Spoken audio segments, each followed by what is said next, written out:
ভারতীয় চলচ্চিত্রের সোনালী যুগের উজ্জ্বল নক্ষত্র সন্ধ্যা শান্তারাম। অভিনয়, নৃত্য আর সঙ্গীতে তার গভীর ছোঁয়া আজও অমলিন।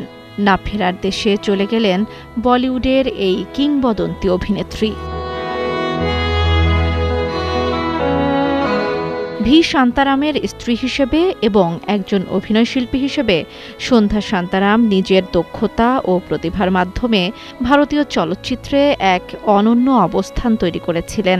১৯৫১ সালে ভি শান্তারাম পরিচালিত অমর ভূপালী ছবিতে প্রথম অভিনয় করার মাধ্যমে তার ক্যারিয়ার শুরু হয়। ঝানাক ঝানাক পায়েল বাজে সিনেমার মধ্য দিয়েও সন্ধ্যা থাকবেন অমর হয়ে। ছবিটি ফিল্মফেয়ার পুরস্কারে ৪টি পুরস্কার পায়। ভি শান্তারামের স্ত্রী হিসেবে সন্ধ্যা শান্তারাম তার ব্যক্তিগত জীবনেও এক গুরুত্বপূর্ণ ভূমিকা পালন করেছিলেন। তাদের সম্পর্ক শুধু পারিবারিক নয়, সিনেমা জগতেও ছিলেন একে অপরের শক্তিশালী সহযোগী হয়ে। জান্নাতুল দোলনা, ৭১।